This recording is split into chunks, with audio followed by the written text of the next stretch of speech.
سرخط مهمترین خبرها. حمله در یک بازداشتگاه خوجند. منبع‌ها میگویند 2 نفر کشته شد. نرخ آب و خدمات کمونالی در تاجیکستان از 15 تا 30% زیاد شد. و جریمه 3 منصبداری تاجیک برای ویران کردن قانونی تنظیم.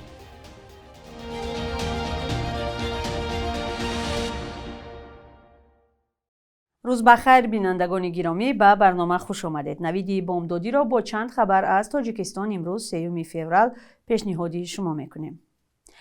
چند منبع رادیویی آزادی در نهادهای انتظامی روز 2 فوریه تصدیق کردند که در حادثه در بازداشتگاه شهری خوجند یک زندانی بی‌ضرر کرده شده است. مقامات این عباره را بیشتر به جای کشتن یا محو کردن استفاده میبرند. یکی از منبع‌های آگاه خبر داد که واقعه روز 31 ژانویه روی داده است و تا حالا نیروهای انتظامی در حالت آماده باش هستند. با گذشت 2 روز مقامات درباره واقعه خبری رسمی نشر نکردند. منبع آزادی گفت از زبان یک شاهد واقعه شنیده است که ساعت 10-11 روز گمانزدها را به حولی بازداشتگاه برآوردند تا هوای تازه گیرند. یکی از آنها سلاح زندانبان را گرفته به سوی کارمند بازداشتگاه تیر زده است. کارمند در جای حادثه جان داده است. رادیوی آزادی به طور مستقلانه این اطلاع را تصدیق یا رد کرده نمیتواند. مصاحب ما افزود مسئولین بازداشتگاه مأموران بازرسی دولتی اتومبیلی را به کمک دعوت کردند تا از فرار گمانبران پیشگیری کنند. یک زندانی بی‌ضرر گردانده شده است. به اطلاع مصاحبان ما تحقیق حادثه سر شده است و سبب حمله گمانبر به کارمند بازداشتگاه موقتی روشن نیست. در سالهای اخیر در زندانهای خوجند و وحدت چند آشوب یا عصیان رخ داده زیاده از 50 نفر کشته شدند. در یک سال گذشته در تاجیکستان 3 منصبدار را برای ویران کردن قانون تنظیم جشن و مراسم جریمه کردند. مبلغ جریمه و نام مقامداران افشا نشده است. مسئولین کمیته دین و تنظیم عنعنه تاجیکستان روز 2 فوریه در نشستی خبری این نهاد گفتند در مجموع در سال 2025 1268 ساکن برای پایمال کردن مقررات قانون تنظیم مجازات شدند.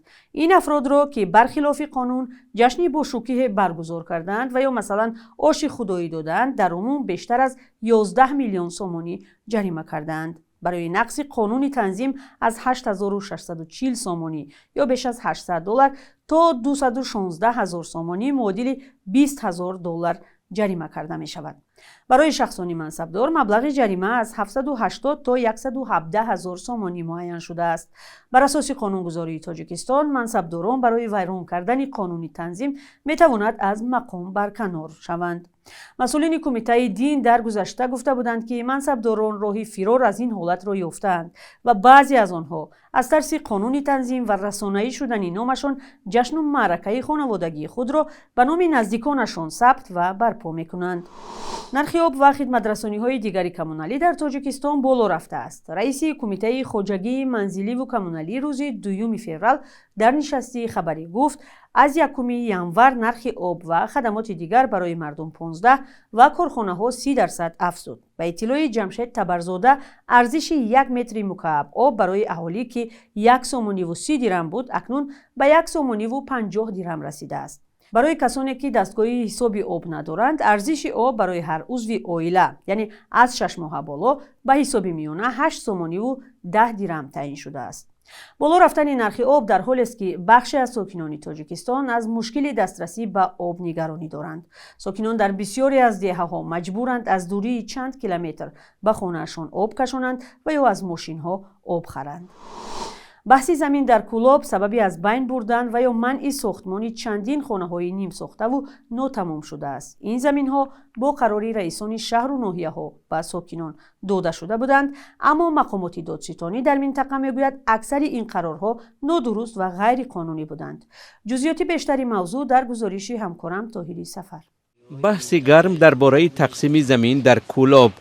دادستان منطقه در نشست مطبوعاتی گفت در سال 2025 صدها قرار را در این باره نادرست برآوردند. پروکراتورای ولایت ختلان در منطقه کولاب و شهر و ناحیه‌های منطقه با 416 سال 2025 و سال 24 باشد 318 عدد قرارهای غیرقانونی اوید با جدا نمودن قطعه زمین احتراز آورده شده است.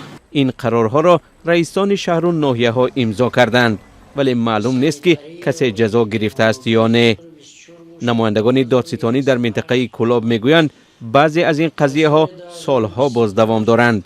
اکثریت همین اعتراضایی که واسطه بانویان شده گذاشتن آورده شدن بحثی خواجه‌گیری دهقانی میگوشم که مدتی چندین سال هاست که دوام دارم. چون این بحث در کوچه فردوسی ناحیه فرخار هم وجود داشته است. در این کوچه خانه نیمساخت بعضی از ساکنان را از بین برده پرونده چندی را هم به دادگاه فرستادند. در این سال ما 14 تا اعتراض وارگین با قرار رئیس بویا همه قرار بکش لگیان یک مرحله قسمتی مجلس حکومتی که توافقی رسانده نشده بودند برطرف کرده شدگان همگی 3-4 مجلس حکومتی دیگر که تمام باید در مرحله بررسی و یاشم در روز نزدیک باید کردن شد. آمار اداره زمینی منطقه کولاب از معلومات دادستانی فرق دارد. با 15 دکبر گرفتگیم جانباز کردگیم هم شهر نویورا اینجا مقامات پرکاتورا دیگر مقامات با یک مورا میگیرند با 30 ما میگیرند و با 15 ما معلومات ما خرید گرفتگیم 267 عدد اعتراض شدگی همین 267 از خیلی که ما گذاشتم 38 عددش با قانون مطابق کرده شدگی. زمین در تاجیکستان مالکیت دولت است. با سبب کم بودن زمین و زیاد بودن داوطلبان جریان تقسیم زمین با مشکلات از جمله گاه آلوده با فساد پیش می رود. در گذشته چندین منصبدار برای تقسیم نادرست زمین از وظیفه برکنار شدند.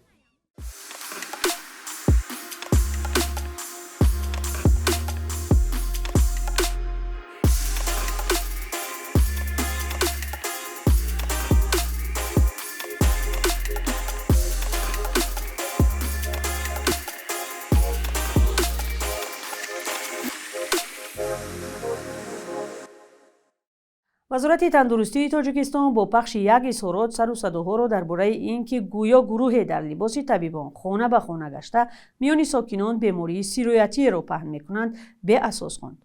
گپسری پیام‌های صدایی می‌رود که چند دست توسط پیام‌رسان یا مسنجرهای واتساپ و تلگرام در تاجیکستان چرخ می‌زند.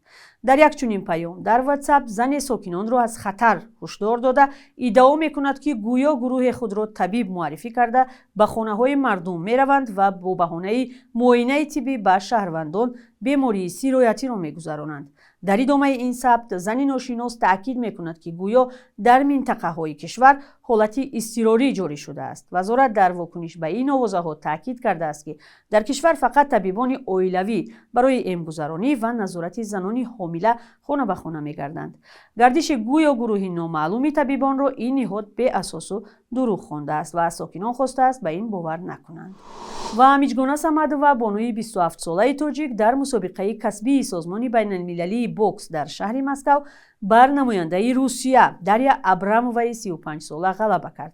این کامیابی قدم مهمی در ادامه کارنامه ورزشی میجگونا صمد و در بوکس حرفه‌ای می‌گردد. میجگونا صمد و برنده دو کرته جام جهان در رشته بوکس و کیک بوکسینگ بین دختران بوده در مسابقه های قهرمانی آسیا سال 2021 مدال برنجی گرفته است و اینچنین در مسابقه قهرمانی بوکس جهان میان زنان که سال گذشته در سربیا دایر گردید به دوری 4-1 نهایی راه یافت و با جایزه مالی به مبلغ $10,000 سرفراز گشت. در این فرصت برنامه بخش یک روز در تاریخ را می‌بینیم که مهمترین تحولات تاریخی در روز 3 فوریه را فرا می‌گیرد.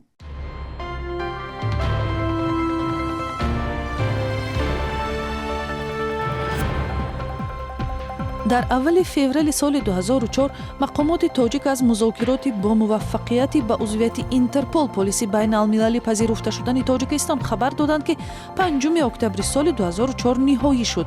عضویت در اینترپل دست تاجیکستان را در تعقیب گمانبران فراری در جنایت باز کرد، ولی سالهای اخیر برای سوء استفاده از این نهاد در سرکوب مخالفان سیاسی حکومت انتقاد می شود. созмони ҷаҳонии муҳоҷират рӯзи 3 феврали соли 2005 гуфт дар зиндонҳои Дубай, шаҳри тиҷоратии Имороти Муттаҳидаи Араб, беш аз 100 зани тоҷик бо иттиҳоми танфурӯшӣ нигаҳдорӣ мешавад. Ин омор барои Тоҷикистон, кишваре ки аксар сокинонаш мусалмон мебошанд, бесобиқа буд.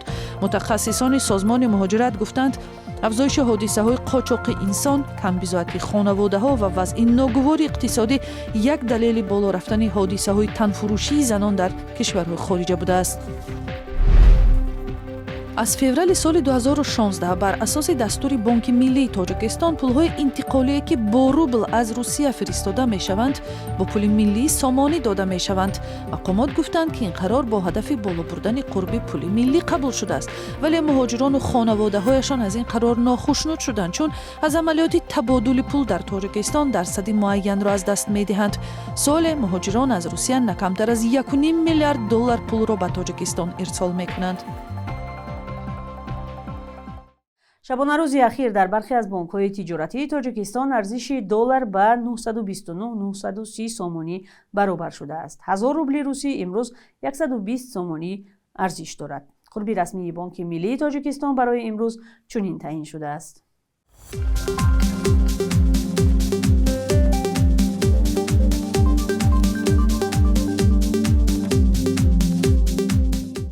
бинандагони азиз, ташаккур барои ҳамроҳӣ. Навиди Бомдодӣ буд бо чанд хабарҳои дигарро дар идомаи рӯз аз сомонаи радиои Озодӣ ва саҳфаҳои мо дар шабакаҳои иҷтимоӣ пайдову пайгирӣ кунед. Хайр, то фардо.